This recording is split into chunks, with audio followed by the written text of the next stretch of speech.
नमस्कार, आप देख रहे हैं बिग फाइट लाइव। आपके साथ मैं श्वेता मिश्रा अवस्थी। कुशल नेतृत्व और डबल इंजन की सरकार, यही वजह है कि तेज गति राजस्थान में विकास की बयार बह रही है।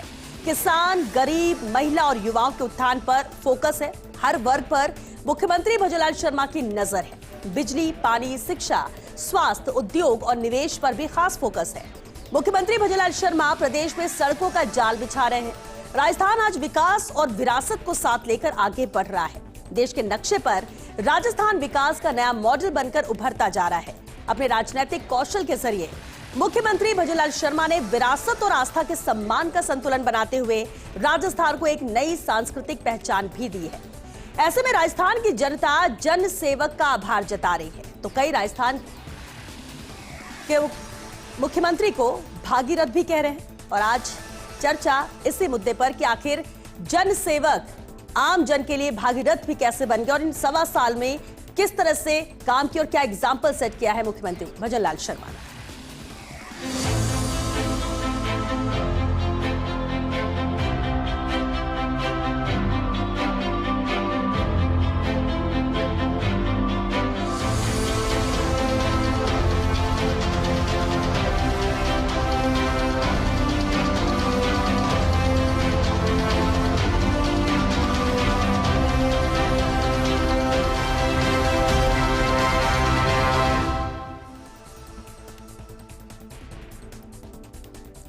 और चले इस पर चर्चा के लिए खास मेहमान हमारे साथ जुड़ चुके हैं। सबसे पहले उनसे रूबरू करा देते हैं आपको। हमारे साथ चर्चा में शामिल हुए लक्ष्मीकांत भारद्वाज जी, प्रवक्ता है बीजेपी से। बहुत स्वागत है लक्ष्मीकांत जी आपका। चर्चा में हमारे साथ मौजूद है एकलव्य सिंह जी, राजनीतिक विश्लेषक। एकलव्य जी आपका भी बहुत स्वागत है। और साथ ही एसपी मित्तल जी भी हमारे साथ जुड़े हैं, वरिष्ठ पत्रकार। एसपी मित्तल जी आपका भी बहुत स्वागत है। और इसकी मैं शुरुआत करूं लक्ष्मीकांत जी, आपका ही रुख सबसे पहले करना चाहूंगा। हम बात जनसेवक की कर रहे हैं, वो इसलिए भी क्योंकि एक तरफ कुछ लोग हैं जो आश्वस्त नहीं, यह कह सकते हैं कि खुश नहीं इस वजह से कि सरकार काम नहीं कर रही, लेकिन एक बड़ी तादाद राजस्थान की जनता की है जो जन सेवक का आभार जता रही है, उन्हें धन्यवाद दे रही इन 1.25 साल में किए कीर्तिमानों को लेकर या योजनाओं को या बड़े क्या फैसलों को लेकर। सबसे पहले आपसे आना चाहेंगे कि अब जबकि मुख्यमंत्री भजनलाल शर्मा को भागीरथ भी कहा जाने लगा है सिर्फ उनके फैसलों को लेकर या जिस तरह से योजनाओं को लेकर उन्होंने काम किया और तेज गति लाई है, वो अहम फैसले, वो अहम चीजें जिसकी वजह से राजस्थान विकास के राह पर आगे बढ़ रहा है, और वो फैसले भी जानना चाहेंगे आपसे जिसकी वजह से मुख्यमंत्री भजनलाल शर्मा को लेकर कहा जाता है कि उन्होंने आने वाले वक्त के लिए एग्जाम्पल सेट कर दिया है। देखिए श्वेता, जब लोकतांत्रिक देश में और एक लोकतांत्रिक प्रदेश में जहां जनता अपने नेता का चुनाव करती है तो बार बार ये साबित कर देती है कि उसे कौन नेता पसंद है और कौन नेता पसंद नहीं है। इस प्रदेश में जब मुख्यमंत्री जी का ऐलान हुआ आदरणीय भजनलाल जी शर्मा के रूप में भारतीय जनता पार्टी को मैंडेट मिलने के बाद, तो भारतीय जनता पार्टी के केंद्रीय नेतृत्व ने और विधायक दल ने उन्हें मुख्यमंत्री की जिम्मेवारी सौंपी, ये मानकर कि आम आदमी के मुख्यमंत्री बनेंगे। और पिछले 1.25 साल का आप अगर इतिहास उठाकर देखें तो उन्होंने बार बार ये साबित किया है कि वो राजस्थान के आम आदमी के मुख्यमंत्री हैं। आप और राजस्थान की जनता ने इसके ऊपर मुहर लगाई है। राजस्थान में आपको ध्यान होगा, जो नवंबर महीने में चुनाव हुए विधानसभा के उपचुनाव, राजस्थान के इतिहास में 7 सीटों पर एक साथ चुनाव कभी नहीं हुए।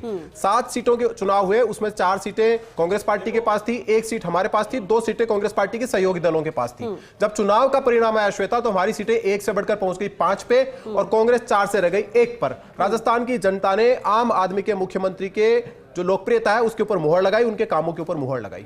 और मुख्यमंत्री ने भी बार बार अपने आप को इस बात के लिए साबित किया। आप देखिए, जब उन्होंने शपथ ली 15 दिसंबर 2023 को, तो 16 दिसंबर को ही राजस्थान के यशस्वी मुख्यमंत्री जी ने खुद प्रेस कॉन्फ्रेंस करके 2 एसआईटी की घोषणा की।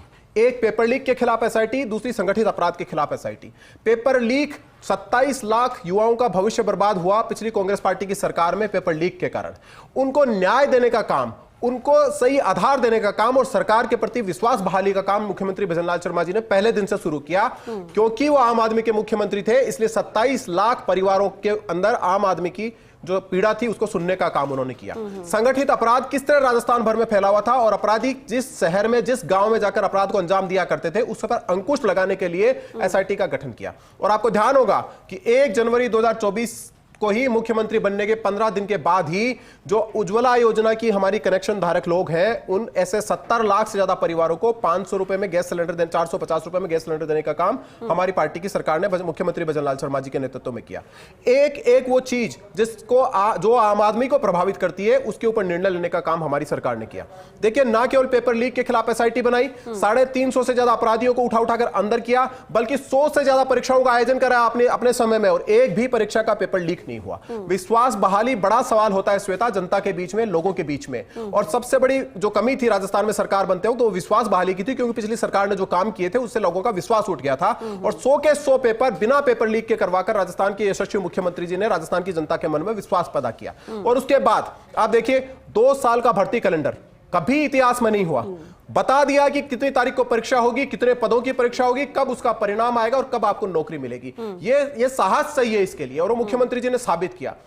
राइजिंग राजस्थान हुआ, राइजिंग राजस्थान में 35 लाख करोड़ के एमओयू हुए, और एमओयू के माध्यम से इन्वेस्टमेंट जब यहां पर आ रहा है, तो उस इन्वेस्टमेंट में लोगों के लिए रोजगार सृजित हो रहा है, और वो रोजगार राजस्थान के युवाओं को आशा जगा रहा है। केवल यही नहीं, मुख्यमंत्री जी ने वादा किया कि 4 लाख सरकारी नौकरियां 5 वर्ष में देंगे, और पहले वर्ष में 1 लाख से ज्यादा नौकरियां देंगे। 67,000 युवाओं को नौकरी देने का काम कर चुके, और अभी 1 लाख नौकरियां पाइपलाइन में, और सारी नौकरियों के ये जारी हो चुके हैं। ये देखिए, एक के बाद एक ऐसे सब चीजें होती हैं। पानी के क्षेत्र में राजस्थान सूखा प्रदेश है, सब जानते हैं, और पानी की कितनी जरूरत यहाँ के लोगों को है।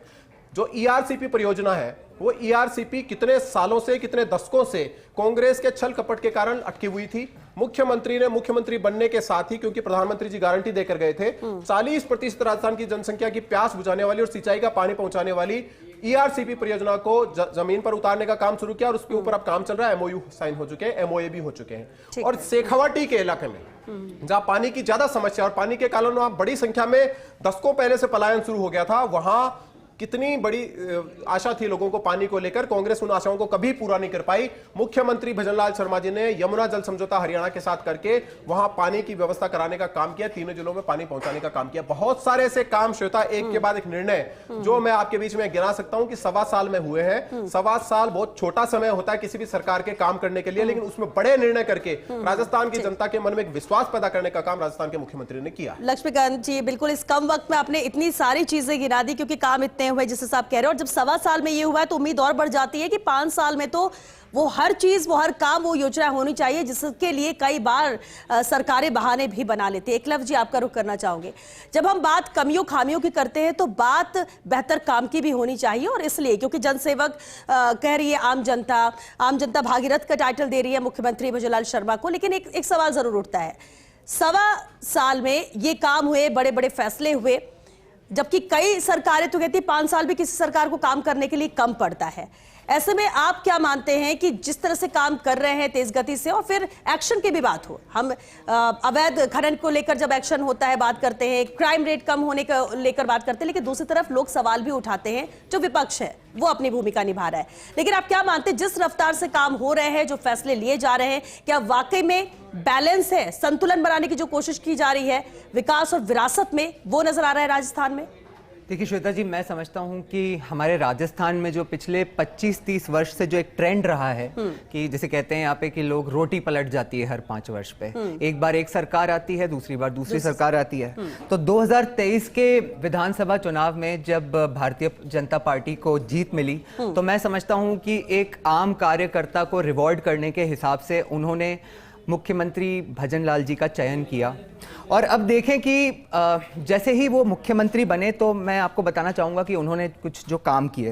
देखिए 2023 के जो विधानसभा चुनाव थे, हमने आपके इसी पटल पे कई बार डिस्कशंस किए हैं, डिबेट्स किए हैं।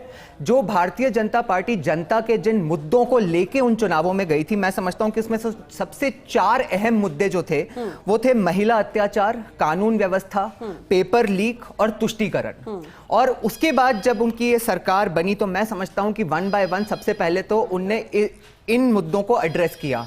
इसमें मतलब ये आंकड़ों से साबित है कि महिला अत्याचार में कमी आई है राजस्थान में।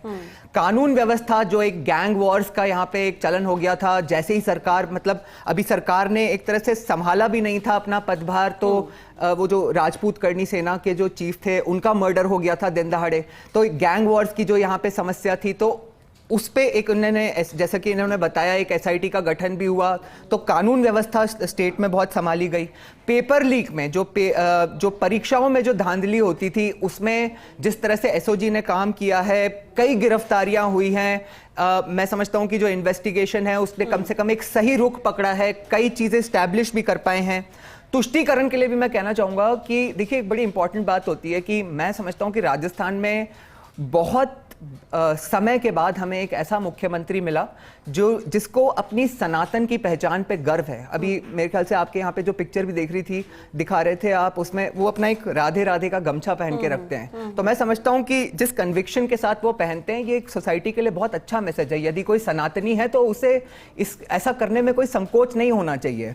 दूसरी बात, जो राइजिंग राजस्थान की जो एक बात है श्वेता जी, उसको मैं पर्टिकुलरली कहना चाहूंगा, क्योंकि देखिए ऐसा नहीं है कि इन्वेस्टमेंट समिट हमारे स्टेट में पहले नहीं होते थे। इन्वेस्टमेंट समिट्स होते थे, लेकिन क्या उनका एटीट्यूड क्या होता था कि सरकार के कार्यकाल के अंत में कर दिए जाते थे। बड़े बड़े एमओयूज पे आंकड़े दिखा के जनता को सपने दिखा दिए जाते थे। परंतु एक तो जो सबसे अच्छा इनिशिएटिव इस बार लिया गया कि पहले ही वर्ष में ये कर दिया गया, ताकि सरकार को एक तरह से अपने आप को भी प्रूव करने का समय मिलेगा कि ये हमने एमओयूज करे हैं, इतने इन्वेस्टमेंट्स को हम धरातल पे उतारेंगे। और मैं समझता हूं कि जो आंकड़े ऑलरेडी हमारे सामने जितने धरातल पे उतार दिए गए हैं, पहले तो कभी हुआ नहीं। और देखिए आपने देखा होगा कि मतलब पहले के इस तरह के इन्वेस्टमेंट समिट्स में क्या होता था, जो आप इससे पहले वाली कांग्रेस की सरकार की बात कर लें तो एक तरफ तो मतलब जो कांग्रेस का नेतृत्व है वो कहते रहता था कि अडानी चोर है, अंबानी चोर है, और उसी इन्वेस्टमेंट समिट में वो उसी अडानी को बुला के 60,000 करोड़ के सोलर प्रोजेक्ट्स रेड कारपेट बिछा के आवंटित करते थे। तो उसके अलावा देखिए एक मैं बताऊं, कुछ ऐसे काम जो पहले किसी ने नहीं किए। बातें होती थी जैसे कोचिंग संस्थानों को लेके, इस बार जो बिल आया, हालांकि वो एक सेलेक्ट कमेटी को भेज दिया गया, जो कि अच्छी बात है ताकि वो और मतलब एक अच्छे प्रारूप में आ सके। लेकिन इंटेंट देखिए, ऐसा नहीं है कि सुसाइड्स पहले नहीं होते थे, इन चीजों के लेके हमेशा से समस्या थी, परंतु इस बार उसके लिए एक फॉर्मल बिल बनाया गया और उस पर एक प्रोग्रेस हुई है, जिसकी वजह से आपने देखा होगा कि आप ही के इस पटल पे जो कोचिंग संस्थान के जो एक तरह से जो ओनर्स हैं वो यहाँ पे आए, उनने इस इशू को डिस्कस करा, मेन स्ट्रीम में ये बात आई। दूसरा मैं आपको बताऊं कि एक जो धर्मांतरण का कानून बनाया गया, मैं समझता हूं कि मतलब अभी उसको एक तरह से कैबिनेट से पास किया गया, लेकिन इंटेंट बहुत क्लियर है क्योंकि ये समस्या है। और ये मतलब जो एक तरह से आपने देखा होगा कि कुछ और भी स्टेट्स हैं जैसे उत्तर प्रदेश जहां पे भाजपा की सरकार है, तो ऐसा नहीं है कि राजस्थान में पहले प्रॉब्लम नहीं थी। आपने देखा ही होगा कि मतलब पिछली सरकार में पीएफआई जो कि एक बैंड ऑर्गेनाइजेशन है, उसकी रैली करवा दी गई थी। किस तरह से यहाँ पे मतलब ईसाई धर्म के जो कन्वर्जेंस के जो हमें मतलब लोभ दे के लोगों को जो घटनाएं सुनने को आती है हो रही हैं, तो उसके लिए एक मैं कहता हूं कि मुझे ऐसा लगता है कि एक अच्छे डायरेक्शन में काम हुआ है। उसके अलावा देखिए एक और भी बात होती है कि जो स्टूडेंट्स या जो कहते हैं ना कि बेरोजगार और किसान, इनसे संबंधित हमेशा कुछ ना कुछ हर प्रदेश में समय समय पर एजिटेशंस होते रहते हैं। परंतु आपको याद होगा कि पिछली सरकार में आपको दृश्य याद होंगे कि कांग्रेस की जब सरकार थी तो कांग्रेस की सरकार में यहाँ के बेरोजगार कहाँ, उत्तर प्रदेश में प्रियंका गांधी जी के पास पहुंच गए थे कि साहब आप हमें न्याय दिलवाओ राजस्थान में अशोक गहलोत जी से। यहाँ पे आप देखेंगे ऐसा नहीं है कि एजिटेशंस नहीं होते, लेकिन आपको समय समय पे ऐसे ट्वीट्स देखने को मिलेंगे जिसमें कि वो धन्यवाद करते हैं मुख्यमंत्री जी का और सरकार का। तो इसका मतलब जनता की सुनवाई है, मतलब जनता को ऐसा लगता है कि उनकी बात सुनी जा रही है और उस पर एक्शन होता है।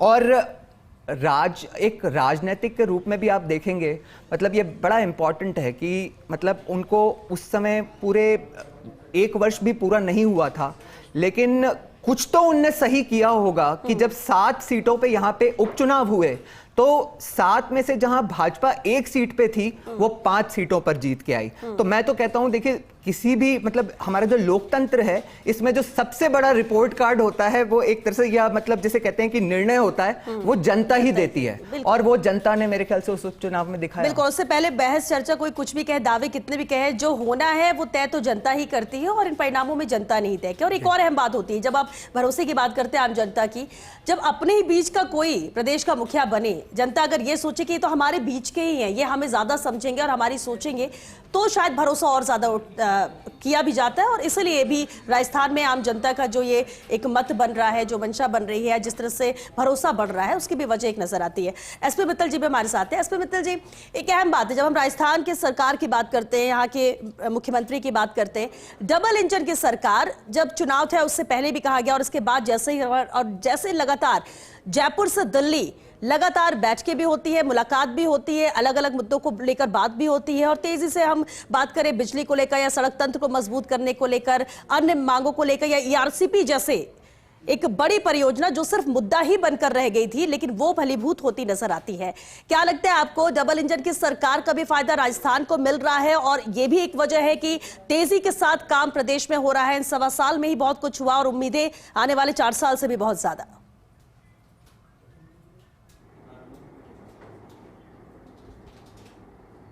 देखिए श्वेता, सबसे पहले तो मैं फर्स्ट इंडिया चैनल को इस बात की बधाई देना चाहता हूं कि जो सरकार का जो काम है वो आम जनता तक पहुंचाने का काम किया गया फर्स्ट इंडिया ने। आमतौर पर ये माना जाता है कि जो मीडिया की भूमिका है वो सरकार की आलोचना करने की होती है, सरकार की खामियां निकालने की होती है, लेकिन फर्स्ट इंडिया ने एक अच्छी पहल की है कि सरकार का जो उज्ज्वला पक्ष है, सरकार की जो उपलब्धियां है वो भी आम जनता तक जाए।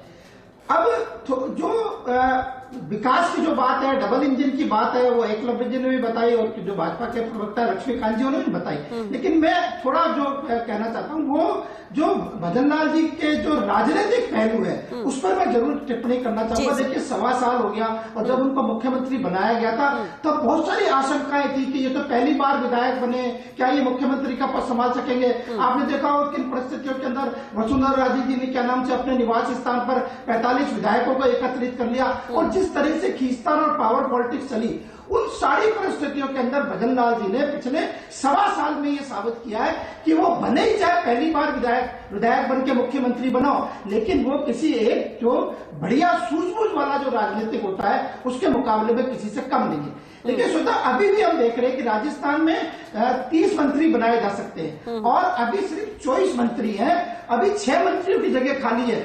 जिस दिन मंत्रिमंडल का गठन हुआ उस दिन से लगातार चर्चा हो रही है कि मंत्रिमंडल का विस्तार होगा, मंत्रिमंडल का विस्तार होगा। ये क्या नाम से भजन लाल शर्मा की राजनीतिक सूझबूझ है कि अभी तक कोई मंत्रिमंडल का विस्तार नहीं हुआ, 6 के 6 पद खाली पड़े। उसके बाद जब क्या नाम से उपचुनाव हुआ राजस्थान का, उसमें से 7 में से 5 सीटें क्या नाम से सत्तारूढ़ पार्टी को मिली और सबसे महत्वपूर्ण बात यह है कि 3 विधानसभा क्षेत्रों पर कांग्रेस की जमानत जब्त हो गई। मुझे लगता है कि क्या नाम से राजनीति के अंदर जो सफलता का जो आंकड़ा होता है वो क्या नाम से चुनाव का होता है। लोकतंत्र के अंदर ये माना जाता है कि मतदाता ही सबसे महत्वपूर्ण होता है। हमने देखा कि जब अशोक गहलोत राजस्थान के मुख्यमंत्री थे पिछले 5 साल, तो उन्होंने कहा कि हम चुनाव इसलिए जीत रहे हैं कि हमारी सरकार अच्छा काम कर रही है, हमारी सरकार क्या नाम से हमारी जनता जो है मोहर लगा रही सरकार के काम का। अब वही स्थिति भजन लाल शर्मा के साथ है। जब आप 7 में से 5 उपचुनाव जीतेंगे और 3 में विपक्षी पार्टी की जमानत जब्त कराएंगे तो मुझे लगता है ये भी क्या नाम से एक राजनीतिक उसका है। आपने भी कहा कि डबल इंजन की सरकार, देखिए डबल इंजन की सरकार है इसीलिए ईआरसीपी का मामला सुलझा गया।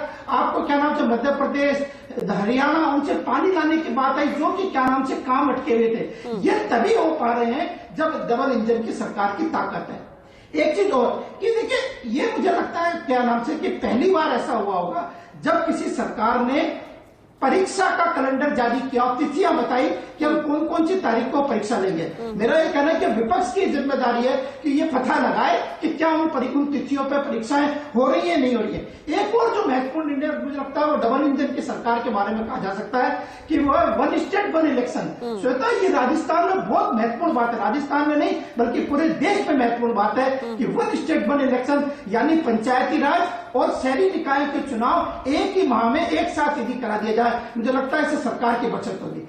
जब हम सरकार की उपलब्धियों की बात करते हैं वहां मुझे लगता है कि थोड़ा हमको सरकार की ये भी देखना चाहिए कि इसमें खामियां क्या है। देखिए ये बात सही है कि राजस्थान के अंदर कई ऐसे आईजी, जैसे हम जोधपुर की हम बात करें तो वहां पर जो विकास कुमार आईजी है उन्होंने नशीले पदार्थों के खिलाफ और नशीले तस्करों के खिलाफ बड़े रूप से कार्रवाई की है। हम यदि क्या नाम से मेवात में देखें तो वहां क्या नाम से जो राहुल प्रकाश है उन्होंने जो साइबर ठग है उनके खिलाफ कार्रवाई की है। हम दिनेश एनन की बात करें जो गैंगस्टर टीम के जो क्या नाम से लीडर है, अभी देखिए दुबई से एक क्या नाम से अपराधी को पकड़ के लाया गया है। हम राजमेर की बात करें कि जो आईजी ओम प्रकाश है वो जनता से वीडियो कॉलिंग के जरिए बात कर रहे हैं, पीड़ितों से बात करें। में, नवाचार होने पुलिस में, लेकिन मुझे लगता है उसके साथ और भी गुंजाइश है। जिस तरीके से जेल में बैठकर मुख्यमंत्री को धमकियां दी जा रही चाहिए, मुझे लगता है कि कानून व्यवस्था के मुद्दे पर भी सरकार को और काम करना चाहिए। एक और जिस तरीके से बजरी माफिया राजस्थान में सक्रिय है, उस पर और सख्त कार्रवाई की जानी चाहिए। जिस तरीके से हाई कोर्ट ने यह कहा कि बजरी माफिया के खिलाफ कार्रवाई करने में पुलिस सक्षम है, और ये कहा गया कि क्या नाम से सीबीआई की मदद लें, भले चाहे हमें सीआरपीएफ की मदद लेनी पड़े। एक और महत्वपूर्ण मैं यह मुद्दा उठाना चाहता हूं, जो सरकार जो भाजपा के प्रवक्ता लक्ष्मीकांत जी, देखिए राजस्थान में वर्षों से मांग की जा रही थी कि तबादला नीति बने। तबादला नीति नहीं बनने से बड़ी दिक्कत आती है। यदि सरकार तबादला नीति भी बनाती है तो मुझे लगता है सरकार का कामकाज और उज्जवल हो। ठीक है, बिल्कुल एसपी मित्तल जी, क्या क्या और किया जा सकता है बेहतर, वो भी आपने सुझाव दिया। और इस पर मैं एक कमेंट जरूर लक्ष्मीकांत जी आपसे लेना चाहूंगी, क्योंकि आप बीजेपी के प्रवक्ता है और सरकार तक ये बात पहुंचे, इसलिए भी जरूरी हो जाता है कि बहुत सारे बेहतर काम है और जितने अच्छे सुझाव आते हैं, जिस दिशा में बात होती है, तो बात करने से और रास्ते भी खुलते हैं। इन मुद्दों को लेकर क्या कहेंगे? देखिए श्वेता, आपने पिछली बारी जो विधानसभा का सत्र था उसमें मुख्यमंत्री जी का जो जवाब था उसको सुना होगा, और मुख्यमंत्री जी ने अपने खुद के विधानसभा में दिए जवाब में ये कहा था कि मैं विपक्ष के नेताओं से भी लगातार संपर्क में हूं, और विपक्ष के नेता जो टीकाराम जूली जी हैं उनको मैंने अपने घर पे बुलाकर उनसे पूछा है कि आपके विधानसभा में भी या राजस्थान के बाकी राजस्थान के लिए भी आपका अगर कोई सुझाव है तो आप हमें दीजिए, हम उसको ठीक करने की कोशिश करेंगे। बहुत बड़े मन के मुख्यमंत्री हैं, बहुत खुले मन के मुख्यमंत्री हैं। देखिए, मैं एक बात आपको और याद दिलाना चाहता हूं, आपके ध्यान में आएगी। पिछली 5 साल जब कांग्रेस पार्टी की सरकार थी और यहाँ अशोक गहलोत जी मुख्यमंत्री थे, तब आपने देखा होगा पूरे देश में जितने भी मुख्यमंत्री हैं वो अपने राज्य के लिए योजनाएं लाने के लिए, योजनाओं का पैसा लाने के लिए प्रधानमंत्री जी से, बाकी केंद्रीय मंत्रियों से मिलते जुलते हैं, उनके बीच में अपनी बात रखते हैं और उनसे राज्य के विकास के लिए धन लेकर आते हैं, परियोजनाएं लेकर आते हैं। आपने पिछले 5 साल में देखा होगा कि अशोक गहलोत जी ने मुख्यमंत्री रहते हुए एक भी केंद्रीय मंत्री के यहां जाकर मिलने का साहस नहीं दिखाया, बल्कि केंद्रीय मंत्री तो छोड़िए, मुख्यमंत्री के बाद शपथ लेने के बाद जब प्रधानमंत्री जी से मिलने गए, उसके बाद 1 घंटे के बाद फोटो ट्विटर से डिलीट कर दी, कोई नाराज हो जाता। मतलब किसी एक परिवार की नाराजगी को राज्य के हित से उन्होंने 5 साल ऊपर रखा। एक केंद्रीय मंत्री से जाकर नहीं मिले, प्रधानमंत्री से जाकर नहीं मिले, केंद्र सरकार की कोई योजना को अपने यहां लाने की कोशिश उन्होंने नहीं की। आपने देखा होगा मुख्यमंत्री भजनलाल शर्मा जी बार बार दिल्ली जाकर भारत सरकार के मंत्रियों से मिलकर राज्य के विकास के लिए, राज्य की जनता के लिए एक से बढ़कर एक योजनाओं में पैसा लाने का काम कर रहे हैं। अभी आपने पिछला उनका दौरा देखा होगा कि 8 घंटे के लिए दिल्ली गए और 9 केंद्रीय मंत्रियों से मिलकर आए, और राजस्थान की जनता के लिए कई सारे बजट में प्रावधान लेकर आए के उसमें। ये एक इच्छा शक्ति चाहिए होती है एक मुख्यमंत्री की। आप मुख्यमंत्री में कोई कमी ढूंढने की कोशिश विपक्ष हमेशा करता है, और आप देखिए मुद्दों के आधार पर बात नहीं कर पाते, आंकड़ों के आधार पर बात नहीं कर पाते, तो मुख्यमंत्री के ऊपर व्यक्तिगत टिप्पणियां करते हैं। एक ऐसे मुख्यमंत्री जो शालीन है, एक ऐसे मुख्यमंत्री जो आम आदमी के मुख्यमंत्री हैं, जिनके व्यक्तित्व में आज भी आम आदमी की झलक है, जो आपने देखा होगा कि जन सुनवाई में भी 500 से ज्यादा लोगों से मिले, एक एक व्यक्ति से मिलकर उसकी समस्या का समाधान करने की कोशिश की और अधिकारियों को निर्देश दिए हैं। ऐसे मुख्यमंत्री के बारे में केवल व्यक्तिगत टिप्पणी करने के अलावा विपक्ष के पास कोई दूसरी चीज बची नहीं है। आपको याद होगा श्वेता जी कि 5 साल जो राजस्थान की जनता ने भुगता है और उसका गुस्सा जो उनके अंदर था वो विधानसभा के चुनाव में निकला, लेकिन मुख्यमंत्री जी ने 5 साल जो राजस्थान की जनता ने भोगा है उससे उसको निजात दिलाने के लिए दिन रात परिश्रम करके आज एक ऐसा वातावरण तैयार किया है कि यहां इन्वेस्टर्स भी आ रहे हैं, यहां पर्यटक भी आ रहे हैं, और यहां का वातावरण राजस्थान की प्रतिष्ठा के अनुरूप लगने लगा है। आज राजस्थान की जो प्रतिष्ठा थी उसके माथे पर कितने सारे कलंक कांग्रेस पार्टी की सरकार के दौरान लगे, उस कलंक को मिटाने के साथ उस प्रतिष्ठा को वापस उस स्थान पर स्थापित करने का काम आज राजस्थान के मुख्यमंत्री जी कर रहे हैं, और उसके लिए खुद रात दिन कोशिश कर रहे हैं। उनके मंत्रिमंडल पूरी तरह से कोशिश कर रहा है, और भाजपा के जितने नेता हैं वो इस बात के लिए राजस्थान की जनता ने जो सरकार भारतीय जनता पार्टी को दी है उसका आभार व्यक्त करने के लिए राजस्थान की जनता की प्राणपण से सेवा करने में लगे हुए हैं। देखिए, इच्छा शक्ति बड़ी चीज होती है श्वेता। इच्छा शक्ति नहीं थी पिछली सरकार में, इसलिए 19 परीक्षाओं के पेपर लीक हुए।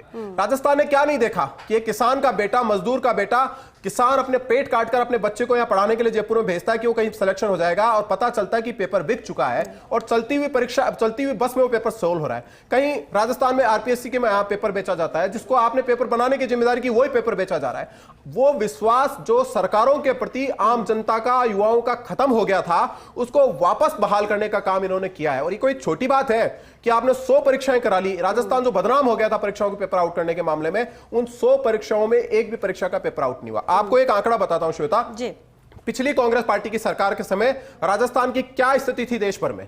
राजस्थान महिलाओं से दुष्कर्म के मामले में देश में नंबर 1 पर था, महिलाओं पर अत्याचार के मामले में देश में नंबर 1 पर था, बच्चों की तस्करी के मामले में देश में नंबर 1 पर था, साइबर ठगी के मामले में देश में नंबर 1 पर था, बिजली की कीमतों के मामले में देश में नंबर 1 पर था, पेट्रोल डीजल की कीमतों के मामले में देश में नंबर 1 पर था। राजस्थान की जो ये स्थिति कांग्रेस पार्टी ने बनाकर रखी थी, और एक बहुत बड़ी बात बताता हूं आपको, 5 साल तक कांग्रेस पार्टी के शासन में बेरोजगारी दर जो 32% के साथ राजस्थान देश में दूसरे नंबर पर टिका हुआ था, नेशनल एवरेज से 400% ज्यादा। और एनसीआरबी का डाटा कहता है कि देश भर में जितनी बेरोजगारी के कारण आत्महत्या होती है उसके मामले में राजस्थान नंबर 1 पर था 5 साल तक।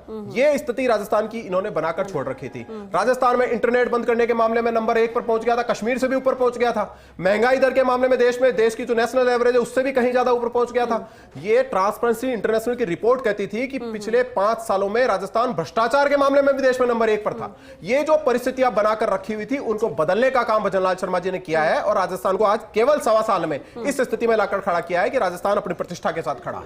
बिल्कुल, अब कोई स्वीकार करे या ना करे, तस्वीर तो बदली है और उस बदलती हुई तस्वीर को स्वीकार करने की भी जरूरत है। क्लव जी, विपक्ष की बात कर लेते हैं। देखिए, विपक्ष को योजनाओं में कोई अच्छाई नजर नहीं आती, बुराइयां नजर आती, कमियां नजर आती, लेकिन आपको लगता है कि कमियां भले ही विपक्ष ढूंढे, लेकिन जो चीजें सकारात्मक है, स्वीकार करने योग्य, उसे स्वीकार करना भी चाहिए। इतनी मजबूती विपक्ष में क्यों नहीं आती? देखिए श्वेता जी, मैं एक बात कहना चाहूँगा कि उनकी जो मुख्यमंत्री जी की जो प्रशासनिक कुशलता और क्षमता है उसकी हमने खूब बात करी, लेकिन एक राजनीतिक के रूप में 2-3 चीज़ें जो पर्टिकुलरली मैं पॉइंट आउट करना चाहूँगा। अभी देखा होगा कि आपने जो बीता जो राजस्थान विधानसभा का जो सत्र था उसमें आपने देखा होगा एक छोटी सी इशू को लेके मतलब एक पतंगड़ बना दिया गया, पहाड़ बना दिया गया, और वहाँ पे एक डेडलॉक हो गया। और मैं समझता हूँ कि फाइनली लोग कहते हैं कि इतना बड़ा पद ये संभाल पाएंगे या नहीं, पहली बार में मुख्यमंत्री बना दिया, लेकिन उन्होंने जो एक मतलब मैं कहूँगा कि एक विशाल व्यक्तित्व दिखा के जिस तरह से विपक्ष से और अपने लोगों से समन्वय बैठा के जिस तरह से उस डेडलॉक को ख़त्म करा, और उसके बाद जो उन्होंने जो अंत में वहाँ पे अपना भाषण भी दिया और अपने जिस शालीनता के साथ उन्होंने अपने कार्यों को जनता के समक्ष रखा सदन के पटल से, मैं समझता हूं कि भाजपा का भी कोई और मंत्री या नेता नहीं कर पाया था वहां पे। दूसरी बात एक जो मुझे और अच्छी लगी कि आपने देखा होगा कि अभी कोई 2-3 दिन पुरानी बात ही है, एक पूर्व मुख्यमंत्री वसुंधरा राजे जी का एक ट्वीट हुआ था, और आपने देखा होगा कि उसको लेके एक अननेसेसरी पॉलिटिकल कंट्रोवर्सी खड़ी कर दी गई। आपने पिछली सरकार में देखा होगा कि सचिन पायलट और अशोक गहलोत जी के बीच में किस तरह का समन्वय था और क्या क्या होते रहता था, लेकिन आप देखिए कि कई बार आपने ये देखा ही होगा कि ये समय समय पे वसुंधरा राजे जी के पास जाके एक तरह से मेंटर के रूप में उनको मतलब उनका सम्मान करते हैं, उनसे राय लेते हैं, और इसमें भी उनकी इस जो उन्होंने जो इशारा किया था उसको पॉजिटिवली लेके और उस पे एक्शन में आए और एक्शन लिया। एक मतलब वो भी ऐसा सोच सकते थे कि भाई मतलब एक तरह से पूर्व मुख्यमंत्री हैं तो मेरी कॉम्पिटिटर हैं, लेकिन ये उनके मन में बिल्कुल भी नहीं था, जो और ये दिखा भी क्योंकि उन्होंने उसको पॉजिटिवली लिया और जो उन्होंने कहा था उस पर एक्शन लिया गया। और तीसरी बात एक मैं कहूँगा कि देखिए, एक जो भाजपा का जो सेंट्रल नेतृत्व है उसमें जिस तरह से एक सनातन के गौरवगान की जो एक मैं कहता हूँ कि एक स्ट्रैटेजी रही है और अच्छी स्ट्रैटेजी रही है, क्योंकि अगर ये हमारे देश में नहीं होगा तो कहाँ होगा। तो इस बार जो मैं पर्टिकुलरली इसको पॉइंट आउट करना चाहूँगा कि राजस्थान दिवस को जिस तरह से हमारी सनातन संस्कृति से जोड़ के और मतलब 7 दिन का उसका सेलिब्रेशन किया गया, वो भी एक बहुत ही स्वागत योग्य एक तरह से पहल है। बिल्कुल, और ये बहुत सारे बिंदु जिस पर बात करो, बिल्कुल जिस तरह से आपने एक्शन की भी बात की, सिंगल ऑर्डर ट्रांसफर निकाला गया, एपीओ किया गया अधिकारियों को, क्योंकि अगर लापरवाही बरती जाएगी आम जन के साथ तो उसे बख्शा नहीं जाएगा। ये शुरुआती तौर पर ही सरकार ने कहा था, और फिर इसके बाद जब शिकायत आती है तो किस तरह से तुरंत एक्शन होता है, ये एग्जाम्पल भी आज देखने को मिला है। बहरहाल इस चर्चा को हम आगे भी जारी रखेंगे, आप सभी बने रहिए हमारे साथ। रुकेंगे एक छोटे से ब्रेक के लिए, जल्द लौटेंगे इस ब्रेक के बाद।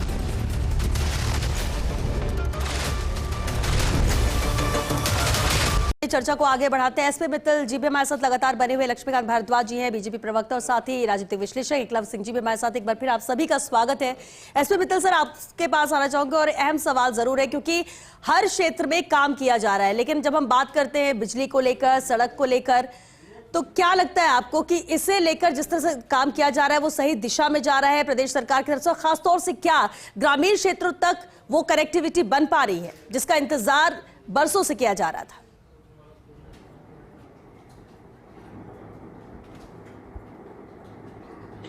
देखिए श्वेता, इसमें कोई दो राय नहीं है कि जब डबल इंजन की सरकार की हम बात करते हैं तो बहुत से में इसके फायदे होते हैं। और जब क्या नाम से केंद्र सरकार और राज्य सरकार के बीच में आपसी तालमेल बहुत अच्छा होता है तो स्वाभाविक रूप से क्या नाम से राज्य सरकार को उसका फायदा होता है। मैं उस पर आता हूँ भी, लेकिन अभी जो एकलव्य ने जो भी बात कही वो देखिए उसी बात को मैं और आगे बढ़ाना चाहता हूँ। उन्होंने कहा कि इस बार 30 मार्च को क्या नाम से जो राजस्थान दिवस बनाया गया, और देखिए जब 1956 में जब क्या नाम से राजस्थान का जब गठन हुआ तब 30 मार्च उस दिन जो है वर्ष प्रतिपदा था, नव संवत्सर जिसको हम कहते हैं। तो कायदे से तो ये उसी उस पर बनना चाहिए, लेकिन जो मानसिकता रही होगी शायद अंग्रेजी तारीख की रही होगी, इसलिए उसको 30 मार्च कर दिया गया। अब 1956 में जो निर्णय लिया गया उसको जाके 2025 में बदला गया, और ये इसी बार नहीं, अभी इस बार ही ऐसा नहीं हुआ कि क्या नाम से वर्ष प्रतिस्पर्धा पर राजस्थान दिवस बनाया जाए। अब आगामी क्या नाम से वर्षों के अंदर भी राजस्थान दिवस जो बनाया जाएगा वो वर्ष प्रतिस्पर्धा नव संवत्सर के मौके पे बनाया जाएगा। लेकिन इसकी वर्षों से मांग थी कि राजस्थान की जो स्थापना दिवस है उसी पर आपको बनाइए, लेकिन अंग्रेजी तारीख बीच में घुस गई और 30 मार्च उसको घोषित कर दिया गया। लेकिन मुझे लगता है कि ये क्या नाम से जो सरकार की छवि है, जिन वायदों को लेकर सत्ता में आई, वो भी क्या नाम से एक इशारा है कि हम उस सनातन की जो संस्कृति है, जो भारतीय पंचांग है, जो भारत की संस्कृति है, हम उसको कितना महत्व देते हैं। इसमें एक बात मैं और यहाँ जोड़ना चाहूंगा, आपको ध्यान हो कभी महाकुंभ हुआ था प्रयागराज के अंदर, भजन लाल जी शर्मा के नेतृत्व में पूरा मंत्रिमंडल महाकुंभ में गया, वहां जाके स्नान किया, वहां मंत्रिमंडल की बैठक की और वहां क्या नाम से कई निर्णय भी लिए। ये भी दर्शाता है कि क्या नाम से जो आम व्यक्ति है उसकी जो सोच है, उसका जो विचार है, उसके अनुरूप ये सरकार काम कर रही है। अभी आपने कहा क्या नाम से किसानों के बारे में, ग्रामीण विकास के बारे में, मैं एक सबसे बड़ा यह उदाहरण देना चाहता हूँ। देखिए देश में राजस्थान एकमात्र ऐसा प्रदेश है जहां गेहूं की एमएसपी सबसे ज्यादा है। राजस्थान में जो भारत सरकार ने एमएसपी निर्धारित कर रखी है 2475 रुपए, उसमें 150 रुपए और राजस्थान सरकार ने जोड़ा है, और अब जो गेहूं की एमएसपी है 2575 रुपए। देश में सबसे ज्यादा एमएसपी यदि राजस्थान में यहाँ दी जा रही है। मुझे लगता है कि ये किसानों के हित में अपने आप में क्या नाम से देखा जाए तो बहुत बड़ी बात है। ये कहा जा रहा था कि क्या नाम से अभी खरीद नहीं हो रही है, अब क्या नाम से कई जिनसों की जिनके लिए कहा गया खरीद नहीं हो रही है, उनकी खरीद भी क्या नाम से शुरू हो गई है। और एमएसपी को बढ़ाने के साथ साथ सरकार ने जो वायदे किए थे, खासतौर से श्वेता मैं ईआरसीपी के बारे में बताना चाहता हूँ। उसका आंकड़ा देखिए अपने आप में उसका बहुत बड़ा आंकड़ा है। करीब 22 जिलों को पानी मिलेगा, 158 तालाबों में पानी आएगा। आप कल्पना कर सकते हैं कि 158 तालाबों में पानी आएगा तो जो भूमिगत जल स्तर, राजस्थान में भूमिगत जल स्तर की बहुत भारी प्रॉब्लम है। यानी आपके कुएं रिचार्ज होंगे, आपका क्या नाम से जो पानी की आवक है, चाहे वो हैंडपंप हो या और दूसरे, उन सब के अंदर पानी आएगा। करीब 3 करोड़ 25 लाख लोगों को पानी मिलेगा। बहुत बड़ा आंकड़ा है ये, 3 करोड़ 25 लाख रुपए का, 25 लाख लोगों का। और करीब 3 करोड़ हेक्टेयर भूमि, करीब 3 करोड़ हेक्टेयर भूमि पर सिंचाई होगी। मुझे लगता है कि जो ईआरसीपी है वो राजस्थान की पूरी क्या नाम से काया पलट देगी। हमने देखा किस तरह से कांग्रेस के राज शासन के अंदर इसको लटका रखा, खासतौर से जब मध्य प्रदेश से मना कर दिया कि हम क्या नाम से समझौता नहीं करेंगे। डबल इंजन की सरकार का यह फायदा हुआ कि राज्य मध्य प्रदेश से भी समझौता हुआ, यमुना नदी के लाने के लिए हरियाणा से भी समझौता हुआ। बिल्कुल ठीक कहा आपने सुमित्रा जी, और यही वजह है कि लाख विकास की बात की जाए या काम किए जाए, लेकिन एक संकट है जो हमेशा बना रहता था राजस्थान में, वो जल संकट, और उसे दूर करने की ही ये कोशिश कवायद है जो लगता है कि बहुत जल्दी सफल होगी, और जो पीने का पानी का इंतजार है वो प्यास बुझ सकेगी। लक्ष्मीकांत जी, किसानों की बात अभी कर रहे थे, बिल्कुल, और एमएसपी का मुद्दा बेहद अहम रहता है, और जिस तरह से बाकी राज्यों से भी बेहतर स्थिति राजस्थान में है। लेकिन एक चीज और देखने को मिली, मुख्यमंत्री लगातार दौरे कर रहे हैं, श्रीगंगानगर हनुमानगढ़ का जो क्षेत्र है वहां पर भी मुख्यमंत्री पहुंचते हैं, लेकिन 2003 के बाद ऐसा पहली बार हुआ है कि कोई मुख्यमंत्री पहुंचा और किसानों ने विरोध दर्ज नहीं कराया, वरना हर मुख्यमंत्री को विरोध का सामना यहां पर करना पड़ा है। क्या मानते हैं जो किसानों के लिए काम किए गए जो योजनाएं या फिर जो विश्वास है किसानों का, यही वजह रही कि किसानों ने कोई विरोध नहीं किया, स्वागत किया और अपनी समस्याओं को भी जिक्र किया, मुख्यमंत्री ने संवाद किया? देखिए श्वेता, मैंने आपको पहली अपनी लाइन से कहा कि जनता आपके हर काम के ऊपर नजर रखती है। अगर आपके मन में छल नहीं है, कपट नहीं है और आप अच्छे मन से जनता के लिए काम करना चाहते हैं तो जनता आपका स्वागत करती है। आप देखिए, मुख्यमंत्री खुद किसान है, फार्म हाउस वाले किसान नहीं है, खेती वाले किसान है और बरसों तक उन्होंने अपने खेत पे किसानी की है। इसलिए उनको किसान की दर्द और पीड़ा अच्छी तरीके से मालूम है। उनको ये पता है कि किसान को किन किन समस्याओं का सामना करना पड़ता है और किसान उन पीड़ाओं से कैसे गुजरता है। मुख्यमंत्री जी ने आने के बाद से आप देखिए, किसान सम्मान निधि 6,000 रुपए मोदी जी ने शुरू की थी। उससे पहले तो इस देश में कोई इस तरह की परंपरा ही नहीं थी कांग्रेस के समय में। 6,000 रुपए में से 3,000 अपनी तरफ से राजस्थान की सरकार की तरफ से देकर अब किसान सम्मान निधि के रूप में सालाना 9,000 रुपए किसानों के खाते में पहुंचते मुख्यमंत्री जी ने किया है। जो सोयल टेस्ट है उसका दायरा राजस्थान की सरकार ने आज बढ़ाया है और गंगानगर हनुमानगढ़ के किसानों को तो इस बात के लिए उनको मुख्यमंत्री जी का जो स्वागत उन्होंने किया वो इस बात को भी ध्यान में रखकर किया कि जो नहर, इंदिरा गांधी नहर उधर से गुजरती है, उसमें पानी बढ़ाने के लिए मुख्यमंत्री जी ने किस तरह के प्रयास वहां पर किए हैं। न केवल वहां बल्कि देवास का पानी जो है वो भी आगे तक लेकर आने के लिए मुख्यमंत्री जी ने कई सारे काम वहां पर किए हैं। पानी के क्षेत्र में जबरदस्त काम मुख्यमंत्री जी ने किए और उसका सबसे ज्यादा फायदा अगर किसी को मिलता है तो किसान को मिलता है। और किसान की जब आमदनी बढ़ती है तो खुशहाली आती है, वो खर्च करता है और उसी की वजह से सब लोगों के घरों में खुशी आती है। मुख्यमंत्री जी ने न केवल इस बात को समझा बल्कि किसानों के बीच में जाकर उनकी पीड़ा को भी समझने की कोशिश की।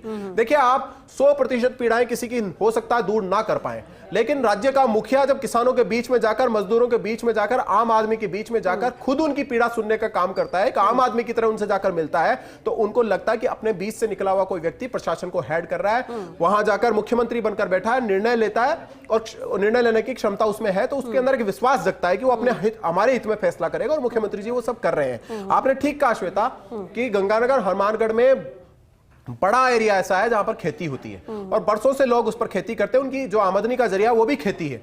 तो वहां पर सरकारों के सामने हमेशा आंदोलन की समस्याएं आती हैं क्योंकि किसानों को किसी न किसी समस्या का सामना वहां पर हमेशा करना पड़ता रहा है।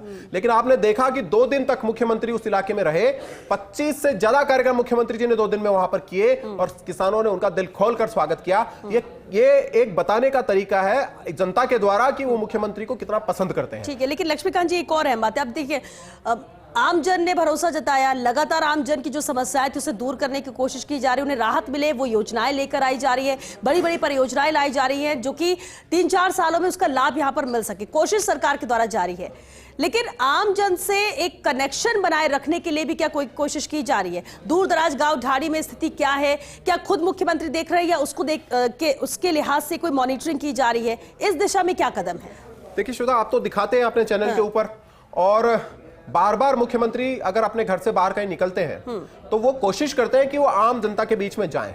केवल जो उनको फीडबैक मिल रहा है प्रशासन से उसके ऊपर वो डिपेंडेंट नहीं रहते, वो जनता के बीच में जाते हैं। आपने देखा होगा कि कहीं भी वो जा रहे हैं तो रास्ते में कहीं रुक जाते हैं, किसी गन्ने वाले के पास रुक जाते हैं, किसी चाय वाले के यहाँ रुक जाते हैं, छोटी से छोटी जगह रुककर वहां आधा घंटा बैठकर आम जनता जो सड़क से गुजर रही है जिसको कोई मतलब नहीं है, उस जनता के बीच में जाकर लोगों से पूछते हैं कि उनको समस्या क्या है, तो उसके बीच में से ही समाधान निकल कर आता है, असली फीडबैक निकल कर आता है। और ये वही मुख्यमंत्री कर सकता है जो आम जनता के बीच से निकल कर गया, उसके बड़े फायदे हुए। आपने 1.25 साल में देखा होगा कि मुख्यमंत्री जी कितनी बार ऐसा हुआ होगा कि अपने काफिले को बीच में रोककर वो जगह जगह लोगों से संवाद करने का काम करते हैं। मैंने भी आपको एक उदाहरण दिया, 500 लोगों का एक दिन में मुख्यमंत्री जन सुनवाई में आना और मुख्यमंत्री का 500 के 500 से मिलना, यह किसी के लिए संभव नहीं था। लेकिन एक आम आदमी का मुख्यमंत्री है जो आम आदमी के बारे में सोचता है, इसलिए उन्होंने उसको किया। और देखिए, मैं फिर बार बार इस बात को दोहरा रहा हूं कि जनता आपके आचरण पर नजर रखती है। आपने देखा होगा कि इस प्रदेश में 5 साल में क्या क्या हुआ और अब क्या हो रहा है। आपने देखा सांप्रदायिक दंगे यहां पर किस तरह होते थे और इंटरनेट बैन करना पड़ता था, परीक्षाओं के समय इंटरनेट बैन करना पड़ता था। अभी रीट की परीक्षा हुई, इतनी बड़ी परीक्षा, उसके दौरान भी इंटरनेट बंद नहीं किया गया और आराम से शांतिपूर्वक तरीके से परीक्षा आयोजित की गई। आपने दृश्य देखे होंगे कि छबड़ा दंगा का जो अभियुक्त था आसिफ हसाड़ी, उसको तब के मुख्यमंत्री अशोक गहलोत जी अपने घर में आयोजित इफ्तार पार्टी में बुलाते थे। पीएफआई जैसा संगठन जिसने इस देश में बम धमाके किए हो उसको कोटा में रैली निकालने की इजाजत देते थे। करौली के दंगे होते थे, उसके 2 दिन पहले पीएफआई डीजी को लिखकर कहता था कि दंगे होने की संभावना है। जो योगेश जाटव है, जो हरीश जाटव है, जो कृष्णा वाल्मीकि है, उनको पीट कर मार दिया जाता था समुदाय विशेष के लोगों के द्वारा और सरकार कार्रवाई नहीं करती थी क्योंकि सहानुभूति रखती थी समुदाय विशेष से। अब बदला क्या है? बदला यह है कि मुख्यमंत्री बनने के बाद सनातन धर्म का जो एक जो प्रहार पिछले 5 साल में हुए हैं उनको पलटने का काम किया। और आपने देखा कि जितने हमारे बड़े प्रसिद्ध मंदिर हैं, एक धार्मिक टूरिज्म को भी जगाने के लिए और लोगों की भावनाओं को सहेज कर रखने के लिए आपने खाटू श्याम जी में 100 करोड़ रुपए दिए, सांवरिया सेठ में पैसा दिया। जो हमारे प्रसिद्ध मंदिर हैं उन सब के जीर्णोद्धार के लिए और उनमें विकास की योजनाएं लाने के लिए पैसा राज्य सरकार की तरफ से दिया गया। गोविंद देव जी मंदिर के लिए दिया गया। और आईफा जैसा आयोजन आपको ध्यान होगा कि भारत में ही आईफा का 2 बार आयोजन हुआ है केवल। मुंबई में भी तब जब कोविड आ गया था। तो राजस्थान की स्थिति परिस्थितियों को समझने के लिए इतना काफी है कि आईफा के आयोजकों को भी लगा कि अगर देश में कोई सबसे बेहतरीन जगह है जिसमें इतना बड़ा आयोजन किया जा सकता है आज की स्थिति में, तो वो राजस्थान का जयपुर है। और जिसमें ये आयोजन किया गया उससे कितना टूरिज्म को फायदा मिला है, कितने राजस्थान की जनता के बीच में एक माहौल बना। बिल्कुल बिल्कुल। एक अहम सवाल एकलव जी ये भी कि जन जन के उत्थान की बात की जा रही है, जन जन के उत्थान के लिहाज से योजनाओं की बात की जा रही है, लेकिन फिर भी आपको क्या लगता है कौन से ऐसे क्षेत्र है जिसमें और मेहनत करने की जरूरत है? देखिए श्वेता जी, एक बात तो मैं एक्चुअली इनकी एक बात पे ऐड करना चाहूँगा, इसको थोड़ा सा एक पर्सपेक्टिव में और लाना चाहूँगा, क्योंकि देखिए बड़ा इंपॉर्टेंट है कि यदि आप इनके तरह के और भी मतलब कुछ भाजपा के जो सबसे सफल लीडर्स को देखेंगे, जैसे उत्तर प्रदेश के मुख्यमंत्री हैं योगी आदित्यनाथ जी, हमारे प्रधानमंत्री हैं नरेंद्र मोदी जी, इन लोगों का अगर आप बैकग्राउंड देखेंगे तो ये लोग वो हैं जो एक आम व्यक्ति का जीवन खुद जी कर आए हैं, जो संगठन के लोग हैं। और ये क्यों इंपॉर्टेंट होता है, ये सबसे ज्यादा लोग कहते हैं कि भाई इनके पास अभी प्रशासनिक अनुभव नहीं है। मोदी जी के बारे में भी कहते थे, योगी जी के बारे में भी कहते थे कि भाई पहले कौन सा पद संभाला है इन्होंने। लेकिन आप देखिए कि आप में कितना भी अनुभव हो और कितना भी आप में एक तरह से क्या कहते हैं कुशलता हो, आप समस्याओं का निस्तारण कब कर पाओगे? तब कर पाओगे ना जब पहले तो आप उन समस्याओं को समझोगे। तो आप उन समस्याओं को तभी समझोगे जब उन समस्याओं को आपने जिया है। और मैं समझता हूं कि ये दोनों ही जो मतलब स्ट्रॉन्ग क्वालिटीज हैं ये, और मतलब बैकग्राउंड के फीचर्स हैं, ये हमारे मुख्यमंत्री जी में। देखिए आखिर कुछ तो कारण होगा ना कि जो हमारे प्रधानमंत्री जी हैं उनका एक साधारण हिंदी मीडियम स्कूल का जो है एजुकेशन है, उसके अलावा उनकी डिग्री पे आज तक विपक्ष सवाल उठाते रहता है, और उसके बावजूद भी वो आज विश्व के सबसे सफल नेताओं में हैं। और जो हार्वर्ड ऑक्सफोर्ड के बड़े बड़े नेता हैं वो विपक्ष में बाहर बेरोजगार होके बैठे हुए हैं। तो कुछ तो होगा ना ऐसा, तो वो यही होता है एक आम व्यक्ति की तरह अपना जीवन निकल के वहां से जी के आना और धरातल की समस्याओं को समझना। और देखिए मैं तो मतलब पर्टिकुलरली मोस्टली सारी चीजें की हमने बात करी, परंतु एक बात जरूर मैं कहूंगा कि मुझे लगता है कि, और ये देखिए अभी उनको लगभग 1 वर्ष हुआ है, लेकिन मैं हमेशा कहता हूं श्वेता जी कि जो अफसरशाही या ब्यूरोक्रेसी होती है ना, वो एक घोड़े की तरह होती है और सरकार जो होती है वो घुड़सवार होती है। और जैसा कि मैंने आपको पहले भी बताया कि पिछले 25-30 वर्ष से आपने देखा होगा कि राजस्थान में हर 5 वर्ष पे सरकार पलट जाती है। तो ऐसा तो नहीं हो सकता कि सारे के सारे घुड़सवार खराब हो। तो कहीं ऐसा तो नहीं है कि हमारे घोड़ों में कोई समस्या है। तो मैं समझता हूं कि सरकार को इस चीज पे ध्यान देना चाहिए, और यदि अगर घोड़ों में समस्या है तो घोड़े बदलने में कोई संकोच नहीं करना चाहिए। ये जो आपने निशाना साधा है ये बहुत कुछ मैसेज दे रहा है, जो भी एकलव जी आपने कहा। और बिल्कुल देखिए ये कहने की मैंने आपके पटल से हिम्मत इसलिए करी है कि मैंने मुख्यमंत्री जी का स्वभाव देखा है कि जब एक कंस्ट्रक्टिव सजेशंस उनको आते हैं तो वो लेते हैं। और ऐसा मेरे साथ ही 2 बार हुआ है कि 2 बार मैंने सजेशंस आपके ही पटल से दिए और वो यहाँ पे एंटी सनातन शोज कैंसिल हुए थे। तो मैं समझता हूँ कि जब कंस्ट्रक्टिव सजेशंस दिए जाते हैं तो इस सरकार में लिए जाते हैं, जो कि एक अच्छा साइन है किसी भी। बिल्कुल, क्योंकि कई बार होता है बेहतर काम करते लेकिन रिजल्ट आपको उस अकॉर्डिंग नहीं मिलता, तो कहाँ लूप होल है, कहाँ कमी है, उसको देखना होगा। और अगर कमियां नजर आ जाती है तो फिर ऐसी बीमारियों का इलाज भी करना जरूरी बन जाता है। एसपी मित्तल जी एक फाइनल कमेंट चाहेंगे सर, वक्त खत्म हो रहा है।